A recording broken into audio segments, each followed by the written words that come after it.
Assalomu alaykum aziz do'stlar, hamma yaxshi kayfiyat, sog'misizlar, omonmisizlar? Bugun sizlar uchun xudo xolasa foydali videorolik bo'ladi. Bugun xudo xolasa yangilik bizlar ofisimizda, ya'ni barbir showimizning garajxonasida avto sug'urta va paynet tashkillashtirdik do'stlar.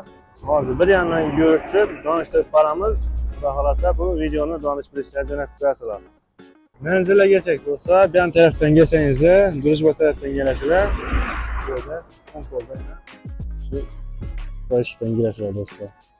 Yandan geladi olsanızlar, yan taraf 4 yol Kazak Bozor tarafdan giresiler. Bir de Bağeram tarafına, şu Bağeram'ın doğrusunda. Esselamu Aleyküm Tahirbek. Saatlersiniz, işlerdormi? Vaziyetmisiz? Keyfiyatlersiniz? Yaxshi, xudoga shukr. Mesela bir obunachilar uchun sug'urtaning nechta turlari bor, nechta mashinalar bor, shularni bir yandan bir donishtirib o'tsangiz. Sug'urtaning har xil turlari bor.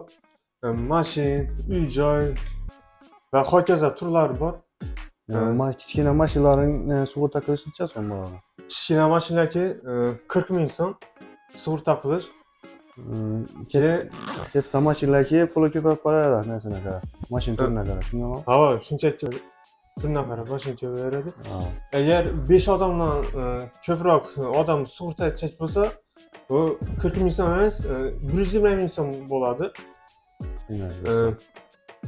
Ham desak, pensionerlari chegirma bor, 20 ming so'mdan. Pensionerlar 20 ming so'm chegirmasi bor, ha? Ha. 20 ming so'm bilan sug'urtalab ketadilar mashinalarni. Shunday. Keyin bu yerda sug'urtadan tashqari paynet ham bor axir. Paynet ham bor.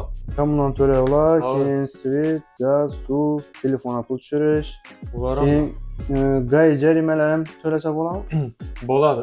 Yo'qolganlarning bemalol kelaverasizlar, necha xizmat turi kerak bo'lsa, hammasi mavjud. Bu videoni donish bilishlarni jo'natib qo'yasizlar. Sog' bo'linglar, omon bo'linglar do'stlar.